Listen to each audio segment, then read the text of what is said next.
We're gonna hit the button, and we are live. Welcome to the second panel for AcadeConLine. This is World Building with Purpose. I will be your host, Tom, and today I am joined by two fantastic game designers, podcasters, just all around, just wonderful folks. So you know what? We'll just go ahead and kick it off. I'm here with Quinn Wilson and Federico Sohns. Quinn, how's it going? Hi, it's going well. Thank you. How are you?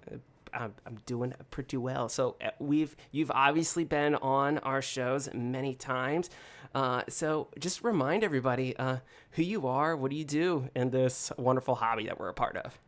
Yeah, I am a mostly a game designer and a podcaster. My notable game design works right now are in Flavortown, A Modern Tall Tale, and Queer Fantasy Road Trip. I'm also contributing to the Orpheus Protocol, which just finished its Kickstarter recently, and I'm working on some personal game design stuff that I sometimes talk about on Twitter. In terms of podcasts, I ran the Swallows of the South podcast on the RPG Academy, and I now Yes. run the Arms of the Tide podcast on the One Shot Network. Yeah, Um, and yeah, a lot of stuff. that's it at a glance. At Yeah, a glance. I I will could go say, deeper, but I don't want to take the whole no, time. you're fine. I will say this too, because I always like to point out, and I've told you this.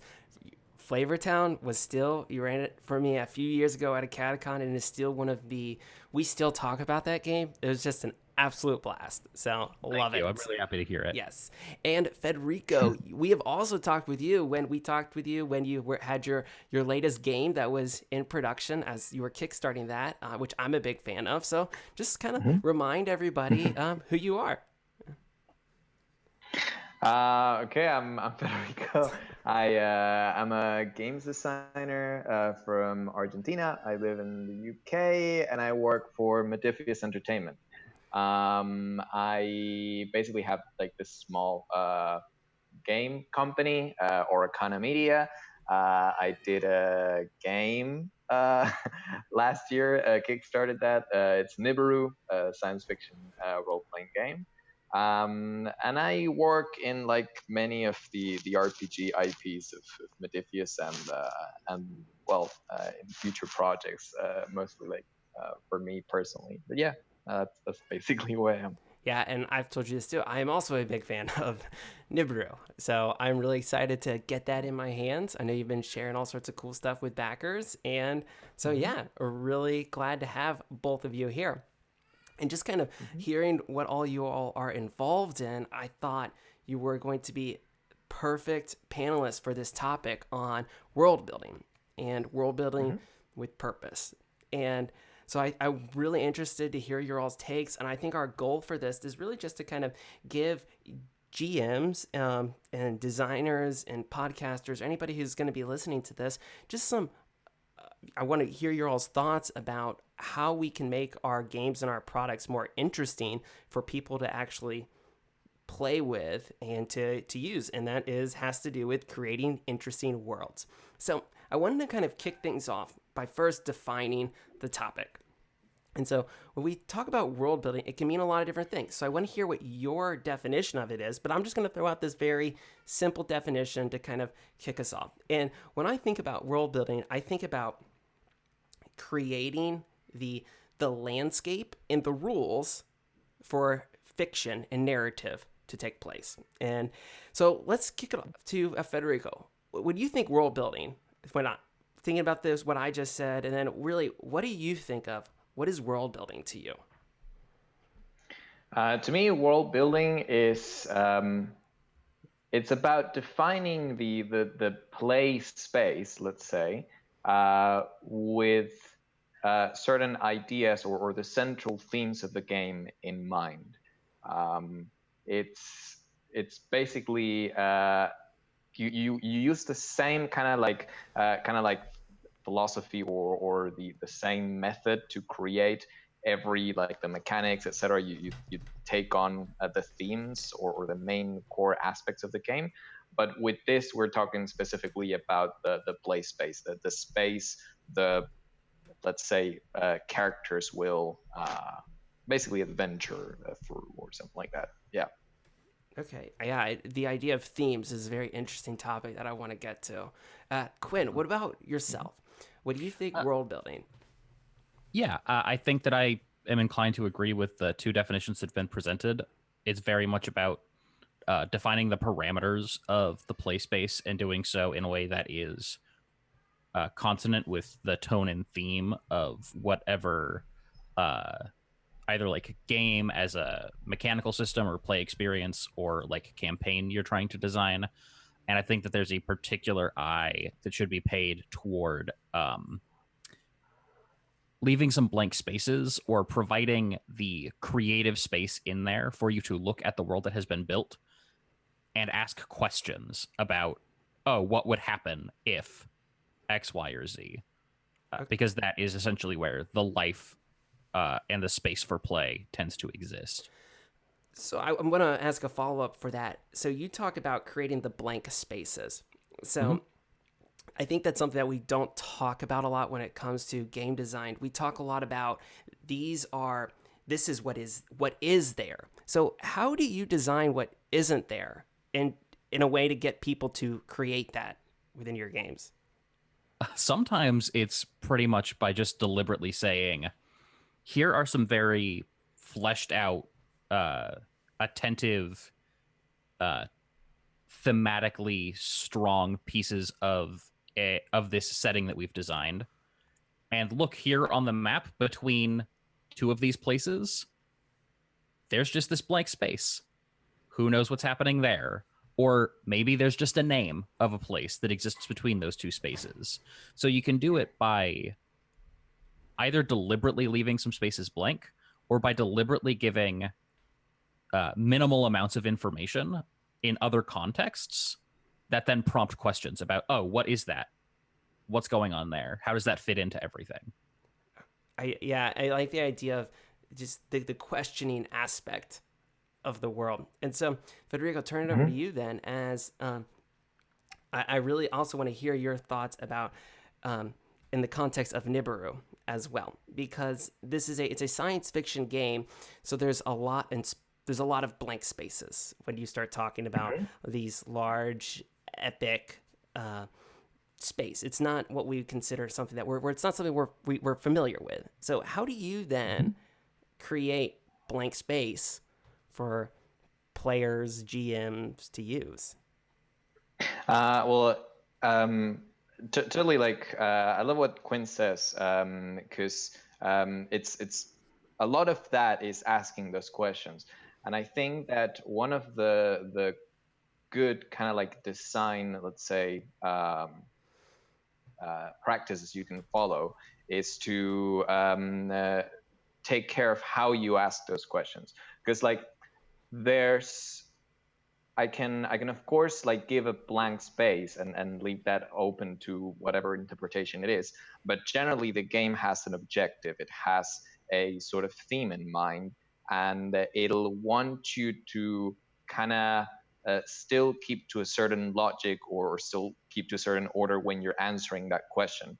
And the way you do it is basically the way you pose that question. For example, it's not the same to ask a player, why is it that you stole the water container when you're doing the whole setup of your first adventure, something like that, than to say, why did you aid player B to steal that water container? Like the way you pose questions starts to basically build relationships between players and build relationships between the players and the world.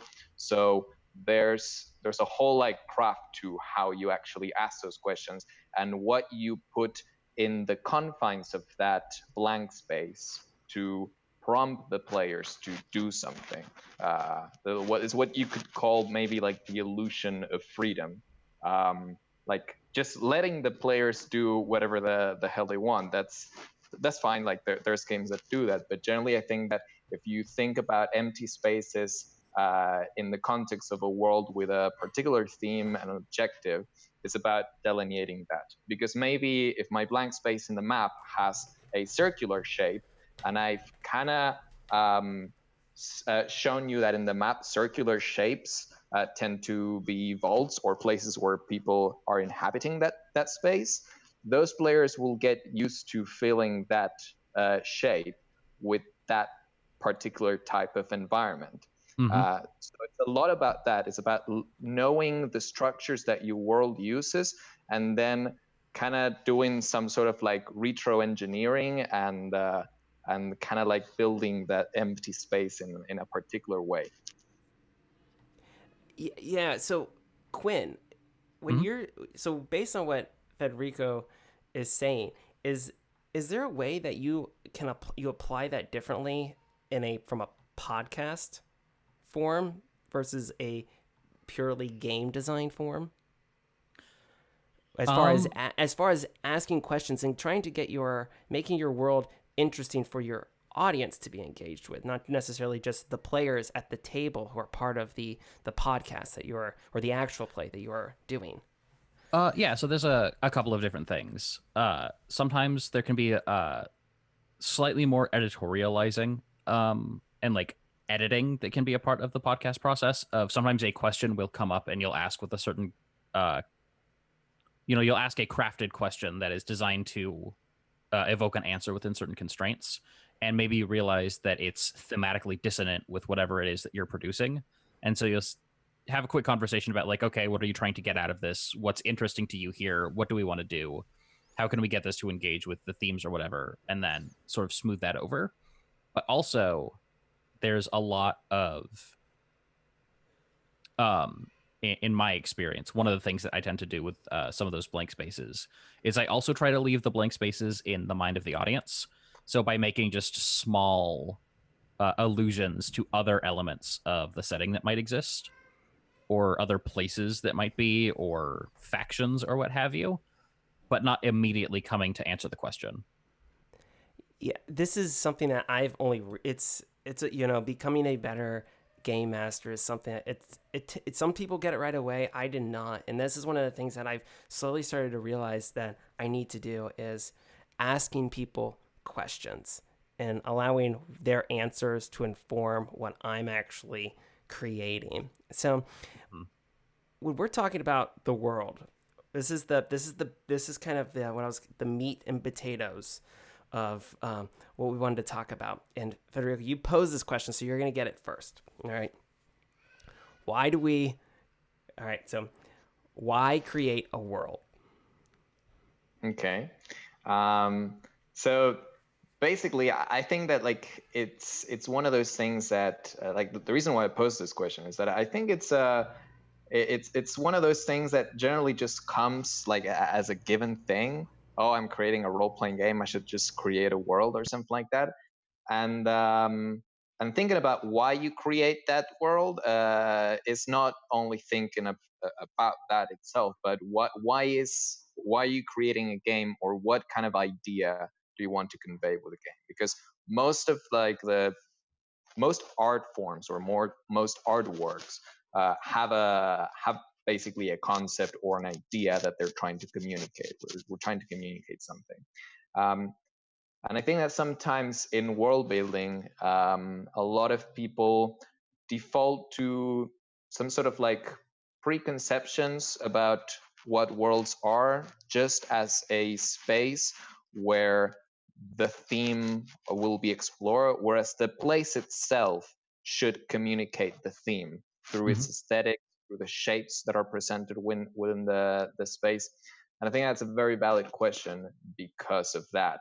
Um, the, the whole idea that you get the freedom to create a world should be taken advantage of, because whereas I understand, for example, that you would want to create something that looks very realistic, and you would draw a lot on the real world on that, and draw parallels, etc. um, the real value, I think, of world building is that you get to decide on everything, like the laws of gravity. Maybe if they don't, if like breaking the laws of gravity helps you propel the idea, then do so. If changing the color of the sky, or making everything upside down actually makes it that it's better to convey the idea that you're trying to communicate, just go ahead and do it. I think that's the main point of it, and kind of trying to make it so that every aspect you actually sit down to think about on your world conveys whatever idea you're trying to communicate is super important, and it's often overlooked, I think.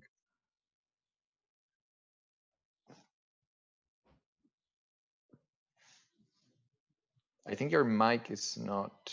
Yes, I'm not hearing you. Yeah, that's my bad. All right. So yeah, so no, what I was gonna say is, so you think the idea, trying to convey your ideas through your world building, you would say then that you think that is something that is overlooked? Yes, because for example, let's say, I don't know, I want to make a game about, well, let's put like, for example, Nibiru. I want to make a game that basically kind of flips the idea of what's natural and what's artificial. So in this world, I want to basically explore that basically the idea of what we have as natural is based on how we grew up and how our history kind of like progress and evolve. But if I basically say what I'm going to do is I'm going to grab our normal world and I'm going to make some sort of thing with technology, that's fine. But what if I make a world in which that this is actually the case, in which like all animals are basically circuitry, and everything is a massive kind of like piece of machinery, and the really weird thing in it are the humans made of like bone and flesh. That's me making a conscious decision about being like, hey, if this is the idea that I want to convey, let's make the whole world restructured to convey that idea. That's more or less the point, I think. Yeah. I'm thinking about that, and I'm also thinking about how when you're working in spaces that seem to be somewhat codified or defined, like certain elements of genre spaces, sometimes people don't take advantage of the opportunity to create a world because they're taking a lot for granted. So, like, Exactly. okay, we're going to be playing like a high fantasy game. You can do a lot with high fantasy, but how easy is it for people to sort of fall into your standard Forgotten Realms or Greyhawk feeling fantasy stuff when you could be actually asking some different questions or pushing things in different directions? And there's also some interesting conflict that can come out of there when you're doing things like choosing a system. So, like, how much can you get the system to work in concert with the themes that you're trying to explore? Like, I doubt that bog standard 5th edition Dungeons and Dragons would really work for the questions that you're asking with Nibiru. Quinn, I want to follow up with that because this is something that we talked about a little bit before we started recording, and something that I've seen you talk about before on Twitter is sometimes you've specifically said that you've had trouble finding a system that you would like to use to run, say, a long-term campaign. Yeah. Can you, like, what's the there's all sorts of different factors but what sort of issues are we talking? Why is it hard to find a system that we can use in order to run what we want? Well, some of that is questions about personal preference. Okay. So I like a fair amount of density and crunch in my games, but I also have a lot of improvisational and story game type influences. And so sometimes things are too mechanically rigid or codified, and it belies a design philosophy that I think tries to be either rigidly simulationist, or it tends to create barriers to an engagement in the play space that I'm hoping to create.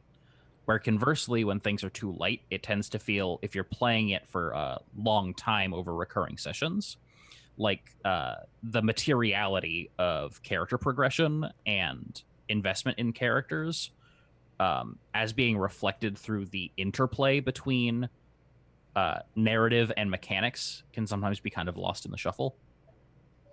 So how do we If then? that answers your Yeah, question. it does. It does. And I have one more follow up then with that is how can we as a designer then, Quinn, how can we allow our mechanics to better inform our world building then? Or how can we, let me rephrase that. How can, Mhm. as a designer, how do we make better mechanics um, to give the GM the tools they need to create a better world? Well, I mean, I think this is probably something that should be anytime you're making any decision as a game designer, you should be asking, what is the experience that I want the player to be having when they engage with this game and with this setting? And so basically, the answer is really, really, really rigorously pursue that question and really, really, really rigorously define your intended experience. Yeah. And don't stop until you get as close to that as is feasible. I'm not going to say don't stop until you get there because that is a great way to never ever publish a game, but until you can get as close as possible. Um, and so to that end, part of my problem is I'm picky and I have some like really, really specific things that I want to get out of things Yep. that I'm working on some more like robust, complicated systems, but they're not there yet. And in the meantime, finding something that exactly suits the sensibilities that I have is difficult because other designers are not me, and I think that's actually probably a good thing. Yes. For the variety, you know. No, so you would say that because there's been a lot of conversation recently, and one of the reasons that I want to talk about this is world building is not necessarily reskinning. Mm-hmm. So I've seen personally, I've seen a lot of, which is if people, one of the core mantras of the RPG Academy is if you're having fun, you're doing it right. So I don't want to, people enjoy Dungeons and Dragons, and that's fair enough. But lately I've seen a lot of people reskinning Dungeons and Dragons to get a certain experience that I personally think people would get a better experience picking up a new type of system. So Mm-hmm. I was have you all seen this or had any thoughts on this? Federico, all right, let's go ahead and start with you. How do you feel about reskinning a game to match your experience versus finding a new game to get that experience? That, I mean, that's so that question kind of like gets a bit back into the why we design games and stuff like that. Mm-hmm. Because to be honest, you can have fun with whatever. The role playing games kind of like genre or the artistic medium kind of comes with a baggage that tells you that GMs do a lot of heavy lifting generally. So the sort of things that you wouldn't forgive other artistic mediums for, you can kind of go along the lines. Because, like, for example, I would be like, maybe I'm listening to, sorry, like I'm probably going to do like some music analogies, but maybe I'm listening to, I don't know, A Tribe Called Quest, and then I put on like Kendrick, and like I like that, like I'm listening to this because the people that are basically rapping are different people, and the beats behind that are different beats. But I wouldn't listen to both of them if they had the same beats. But that's something that in role playing games we tolerate a lot, Mm-hmm. at least as designers. Players, like they do whatever it is that it's fun generally. Um, but that's the thing. Like D&D has a system that is, I guess, you could debate that if it's a good system, but it's a good system for playing D&D. Yeah, I Mm-hmm. guess. But it's like putting that onto a different world, specifically a vastly different kind of like environment, other than the sort of like Eurocentric high fantasy kind of world that it's placed on. Uh, it's like trying to hammer a nail with, I don't know, a set of pincers or something like that. Mm-hmm. It's just, this is not the most like optimal way to do it. Whereas you could have a much more enriching experience by creating a system from the ground up that's designed for the actual experience that you want to make. which is something that's common to almost any other artistic field, just not so much in role-playing games. Yeah. Quinn, what's your take on this? Yeah, so I guess I have a sort of take on the um like the epistemological root of the concern almost, or at least a cultural consideration that exists. Because yeah, a lot of people probably do make games with Dungeons and Dragons that they should be using almost literally anything else to do. Um, you're not going to get John Wick out of that easily, and like feng shui is right there. Um, but people might not know that feng shui is right there. And I also think that there's a certain element of like the fundaments of design philosophy and basically uh, a level of like thematic or cultural criticism literacy that isn't present in the same way that it is with some other art forms or people who are more invested. So like if you say like, well, all I know is D&D, and so I'm comfortable with these systems and I know how to manipulate them, kind of. And I don't really want to go buy another $30 rule book and read through that and then find out that it doesn't do what I want it to do.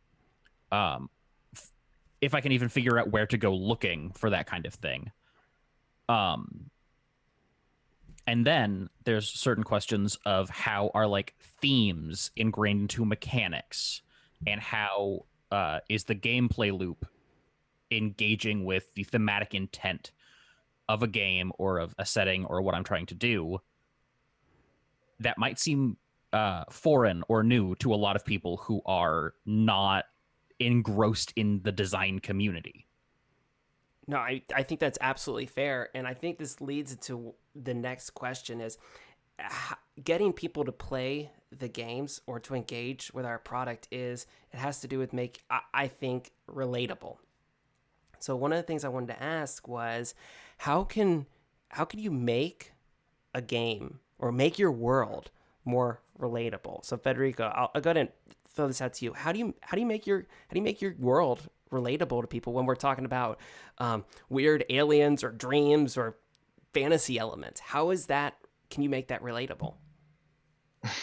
uh, I think you make it humane. That's probably one of the biggest things. Is like, I can. That's the thing. Like, I think that a lot of the times I read maybe like a world building piece on any sort of game, and I read maybe lore and history of the world, etc.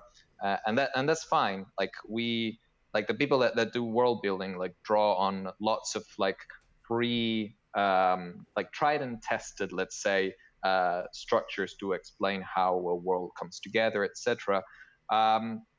But a lot of times relatability comes down to just being able to casually explain what a normal person in this world does, like on their everyday life. Like, do they have like coffee in your world?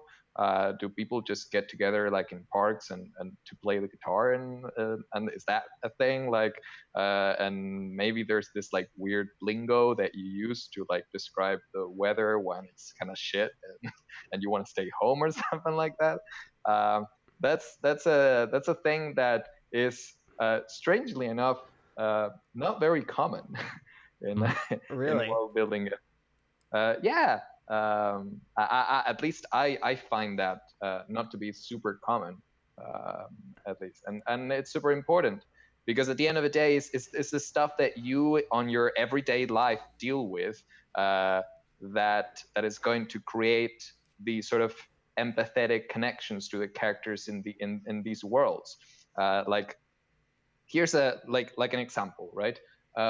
I always had um, a much easier time relating to, say, the setting of Warhammer Fantasy than Warhammer 40k, because in Warhammer 40k, I almost never heard about the struggles of like everyday life. It seemed like at least from like a not a super insider person into that world. Uh, it seemed like the sort of things that all of these factions were fighting for uh, were a bit absent. Like, what are these soldiers fighting for if I'm not hearing about what the everyday life of the normal human being is? And then in Warhammer Fantasy, the opposite happened, which was like Warhammer Fantasy, like the role playing game, was my first role playing game, and I was actually really, I think, captivated by the fact that the classes or the careers could be as menial and less like everyday things as like the guy that makes noise in like some sort of parade, or the guy that collects taxes, and that's what's relatable. Yeah. It makes it way easier for me to actually just plunge in and inhabit the skin of like this guy who, I don't know, has like 2 chickens, and basically those chickens are the source of his livelihood, and he has to take care of them. That this super soldier that, I don't know, like if I'm a player and I just come into your table, I don't know how to relate to that. It's very true. It's something. It's so. It's almost. It's so small, but it really is so profound. I've never really thought about this until you said something.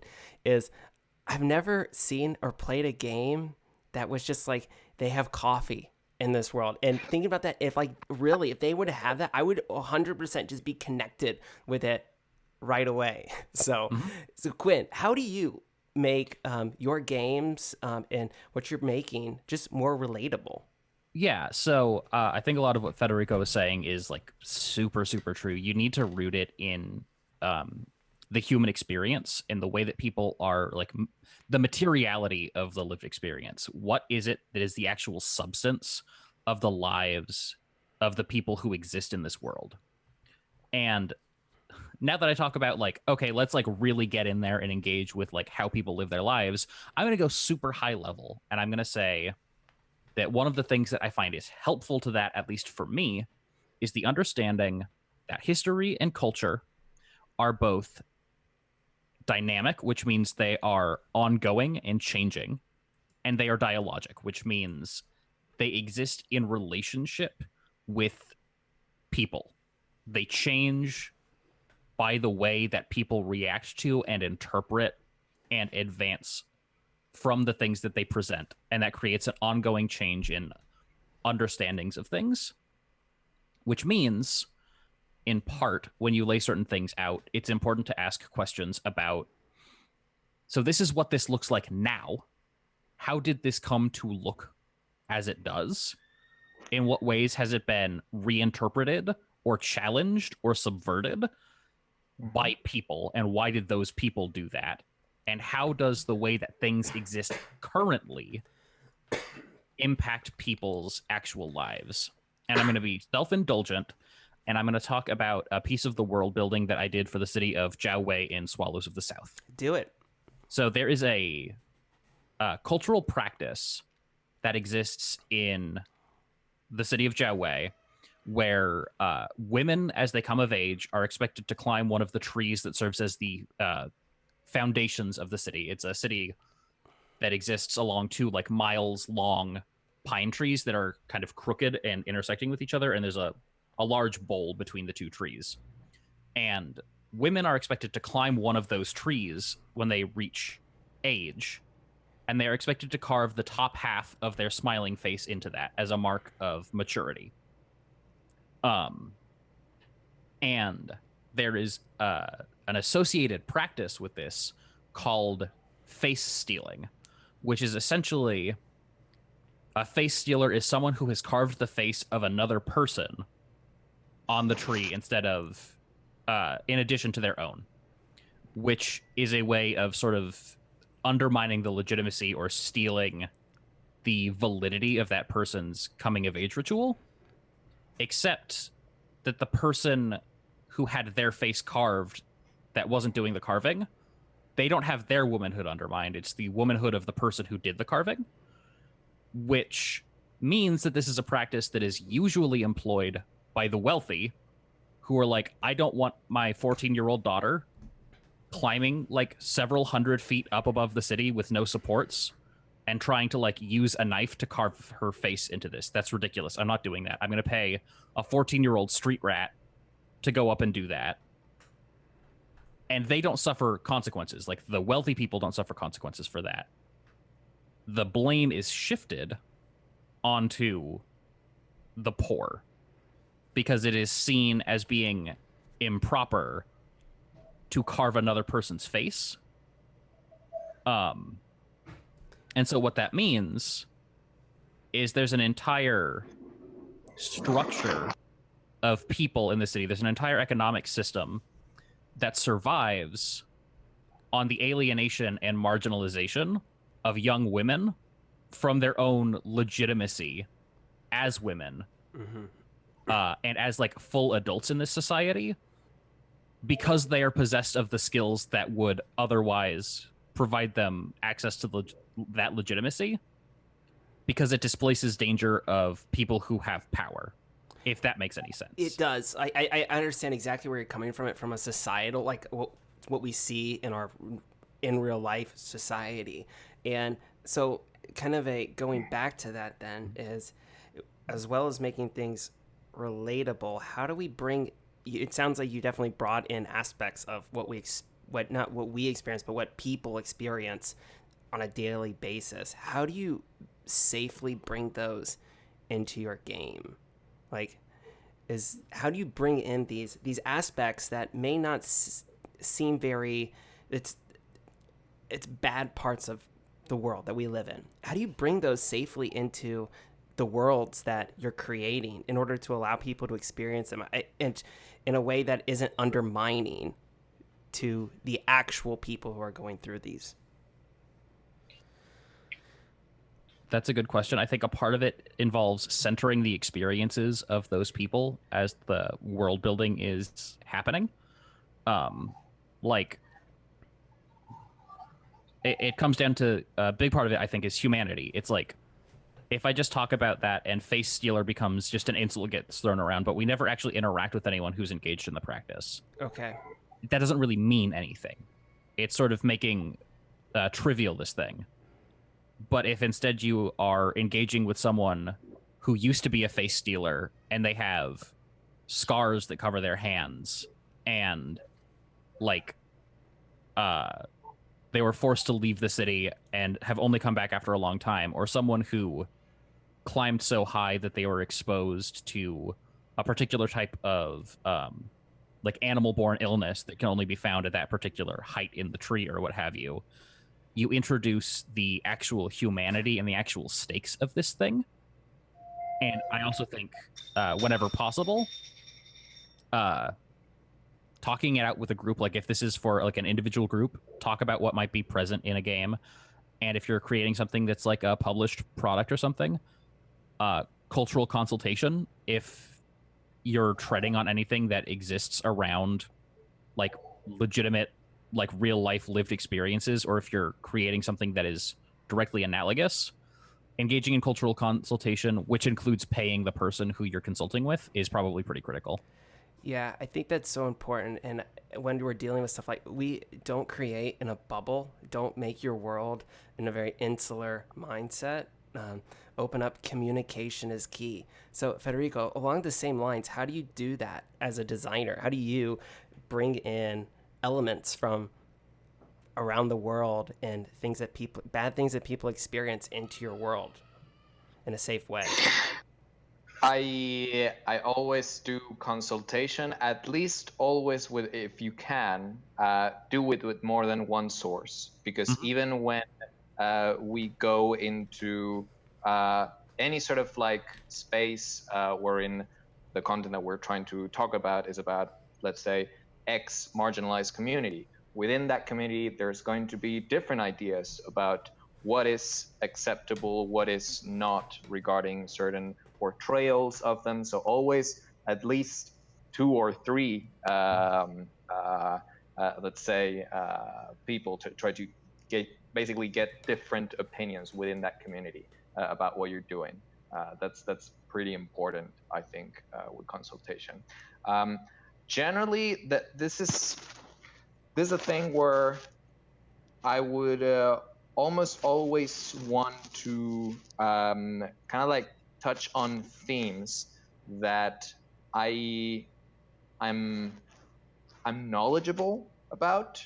Mhm. Uh, that's pretty important. Like, because that's a thing. Like, if you want to bring on board, let's say, issues with income inequality, Mhm. okay, that is maybe something that's much easier to research and to basically bring onto your game than, I don't know, the trans experience. Mhm. It depends a lot on the kind of like the quality of information and the access of information that you have uh, access to. Also, of course, like you have to kind of think about um, what am I putting in my game and what am I leaving out? Because Mhm. as much as I want my game to be an agent of change, I kind of have to take the time and the resources to go out and find consultation about this stuff. So, for example, for Nibiru, I did consultation on two particular topics. One was mental health with a mental health advisor for basically the mental health system in the game, um, and the other one was astrophysics. Um, both topics are they're completely different, but there's quite a bit of research out there that's pretty good quality. Though mental health is much more delicate. Mhm. But there's you have to ask yourself like how does that fit into the themes that I'm trying to communicate, etc. Because some of those themes might not really articulate with the ideas that you're trying to convey. Why is it that mental health is important to your system or to Mhm. your setting? Well, maybe it's because the characters that I'm portraying are part of a marginalized community. Okay, then you start to basically kind of give yourself the justification of why is it that you're bringing this to the forefront. I'm not sure if that answers the question. It's a complex subject, No, but you have to give Yeah. yourself if you have the resources and the real justification to go there, because you have to go there like with that in mind, that you have to put on the work. Uh, Yeah. And something that I think that is really important that you talked about is asking that question of why. When anytime you're introducing something that is like a system of culture and like a way or even a mechanical system, it's important to ask yourself why and to question what assumptions from the life that I have lived might I be dragging into this that maybe don't fit with this in the way that I actually would want it to. yeah, I think that's very important to not just putting something into our games just because we can, but to really think about. It's a really good question of us. Why are you doing this? What is the purpose for including this? Is it to include it just to? It's a very complex subject, but I think it's something that is not all games get right, as we can all attest to. Mhm. But so when we're talking about these aspects, how do we? That's from a designer's perspective, but from a game master, when you're running a players through a world. Do a lot of this obviously a lot of the same things we talked about apply as far as making your world more relatable and making the game more relatable, but are there any practical things that we can do at the table in order to make our games more relatable other than what we've talked about? I mean, I'll really throw to what Federico was saying earlier is like set a scene in a coffee shop, show the park, like put in the work to like show that stuff. Okay. A lot of times we want to get right down to like the space marines, I know, blasting apart the heretics or whatnot, but it's like, yeah, okay.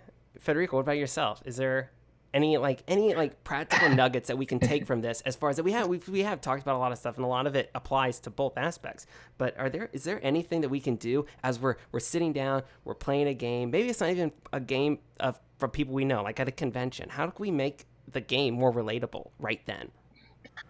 Yeah, no, I mean, just going back to that, like the way you portray characters, like instead of maybe being like, oh, I have the sharpest scissors in all of Arathorn or whatever, just like if you're role playing this scene where like an NPC is like giving you a quest, you know, she might be just like drinking a mocha and be like, can you hold this, darling? I'm going to explain you how to do this quest thing. Like, just go wild with it, because it's uh, you have to kind of like get yourself in the shoes of these people, and the shoes you inhabit every day are yours, and this is something you do every day. You just order a coffee and you talk casually with your friends, and it's you know, it has to be natural, because then it Yeah. feels real.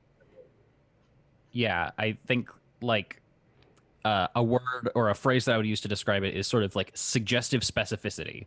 Like you're being really specific about this part of their lived experience in such a way that says, oh, this person has like an internal world. Like there's stuff that's going on here that's not them just like sort of doing the heavy lifting of whatever a plot needs or what have you. Okay. So that can be a lot of work. All right. As a GM. And one of the things that I've started doing recently is getting my players involved in the world building creation process at the table. And it has absolutely changed the way I play games and how I enjoy games. I enjoy games so much better now when I am not doing everything. And I didn't realize this. It took me years to figure out, like, players want to create too, and let them. So, what are some ways, Quinn, what are some ways that we can, sitting at the table, get our players involved in the world building process? Because there's this idea of you have a meta standpoint above the table, which I think needs to be discussed, and then there's this aspect of in the game kind of. So I wanted to just pose that. How do you get your players help? I mean, it's all about the specificity of the questions you're asking. It's about constructing good questions. And that's something that I'm occupied with in my own life because I'm also a therapist in training. So like most of my life, and I spend most of my time thinking about how to ask good questions. It's sort of the substance of most of what I do. And so, for example, if you're introducing a character, you can say something like, she has this like lattice work network of scars that run across her knuckles and palm. Why? And so like you've given a detail, so you've rooted it in something that like, okay, this is here right now. But then you're also saying like, okay, you know enough about the context, like, and the world that's going on here. What's happening? Like what is going on here? And I ran a session 0 last night, and I had like maybe 2 pages of like rough notes about the setting, and then we extemporaneously created a bunch of stuff. Okay. And sometimes it's like, oh, I want to play a cleric.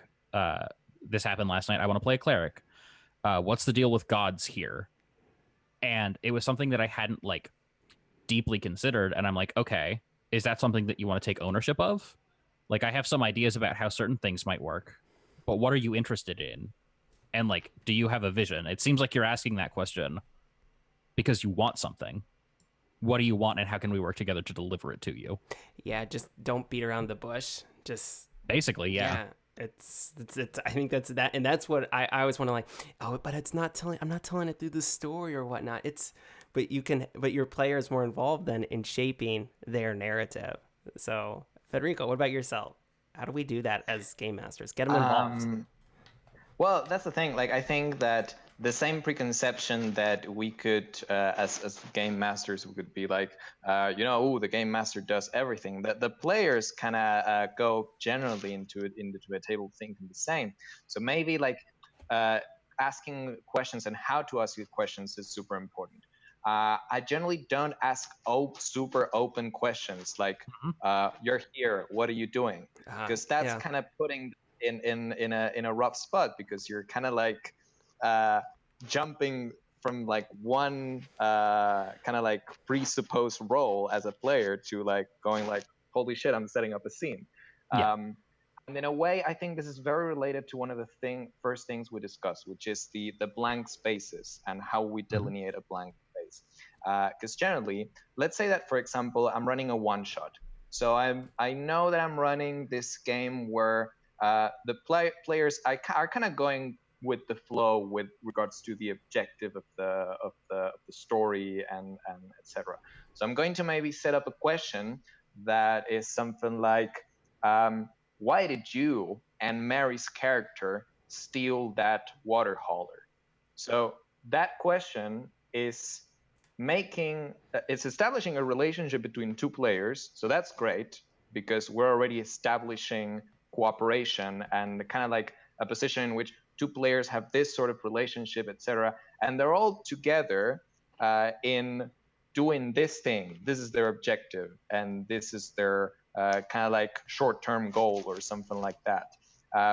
And the question is much more easy to answer, because you could be like, because I need the money or something like that, and you're kind of like slowly building up alongside with them the situation, instead of just throwing them out in the open. It's always great to make questions that involve more than one player, so that you start to set up those relationships, and that start to define clear goals for your players to basically chase after.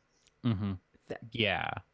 I also think like relationality is really important between other players and then also objects in the world, because in the question that you described, you're creating, there's a bunch of assumptions that they're sort of like forced to act on. It's like, okay, so I know that there's two people involved and I know that there's a water hauler. And so based on what I know about myself and what I know maybe a little bit about the world, and like what I can extrapolate about the world from a water hauler seems like something that's important. How am I relating to it? How is Mary relating to it? And how are me and Mary relating to it? And then how is it relating to the rest of the world? Yeah. But it doesn't leave you with like, it doesn't leave a player with the onus of like, oh, I have to make all of this up. Like I don't have any set, like, where do I even start? It's like, well, we start with you and Mary and the water hauler. Yeah, this is it, it definitely sounds like it's a lot of it comes down to the people playing the game. But then, Quinn, are there any, I'm just going to put you on the spot right here, are there any games that you can think of that do a good job as far as making it easier as far as the collaborative world building process at the table? It depends on the game. I think, and your preferences.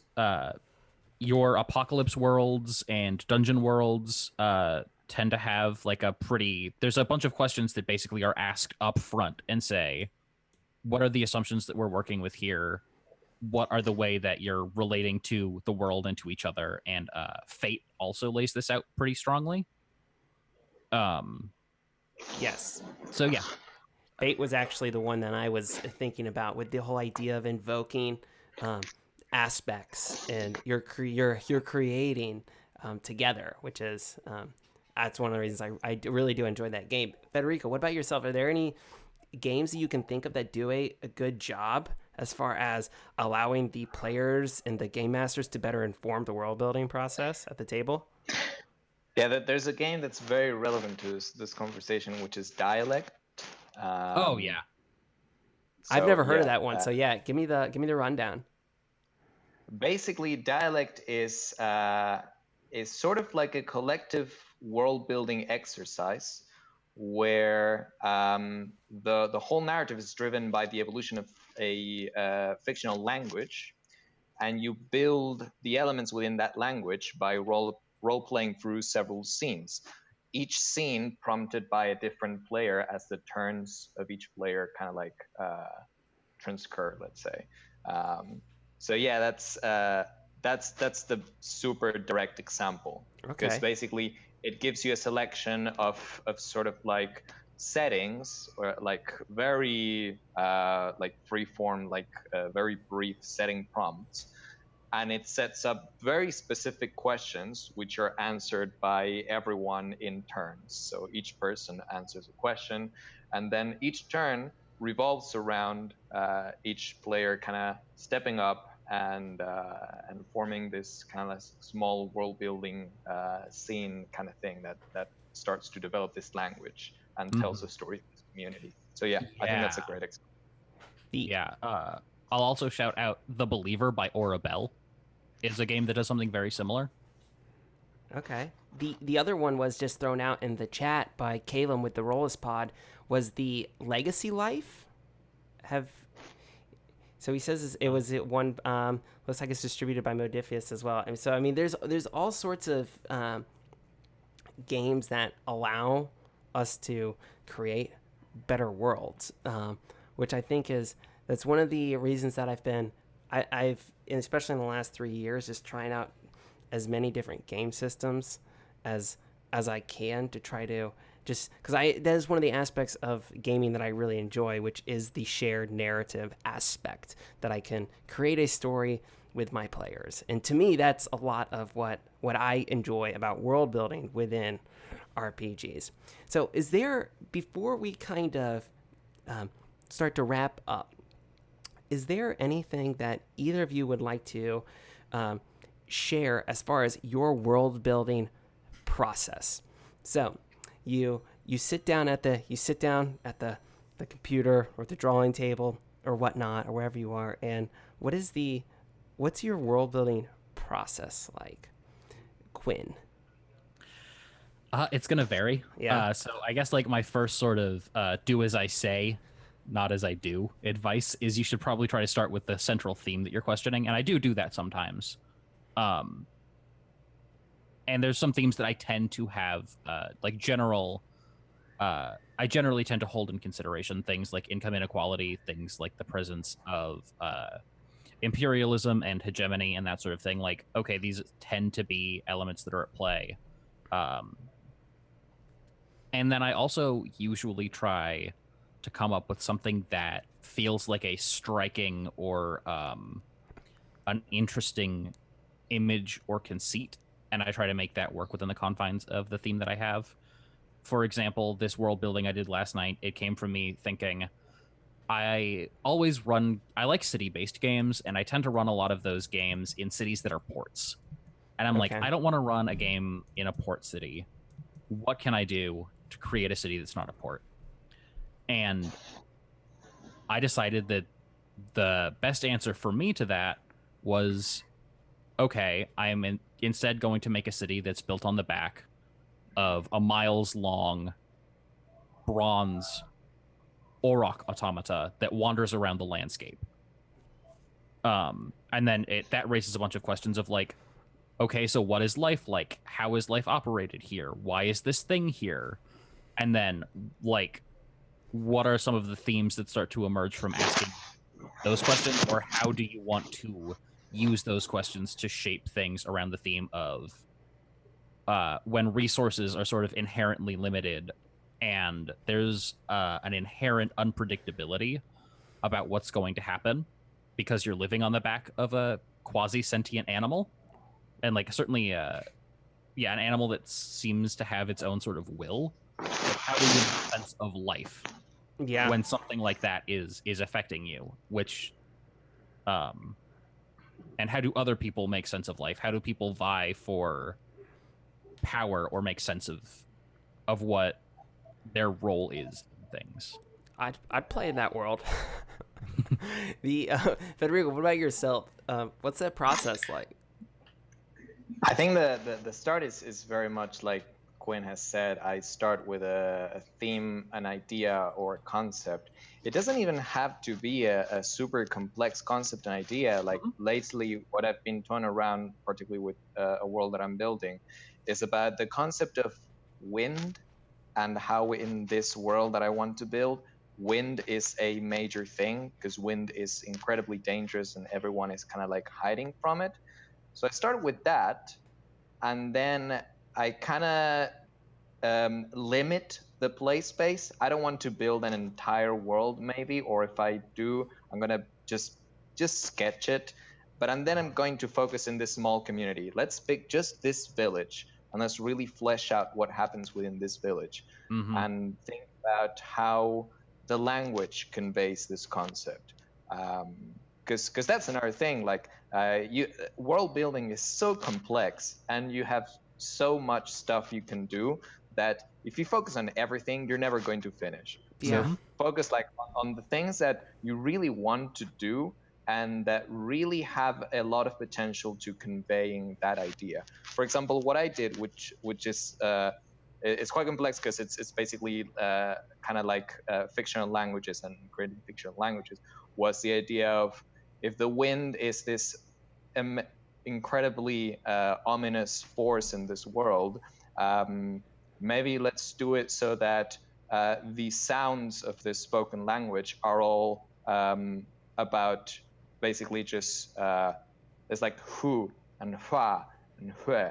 There's no like really rigid kind of like consonants going in there. It's mostly uh, just blowing air, and how the writing system is all kind of like currents, and uh, all of the variations of the language have to do with a current from the east and then a current from the north, etc.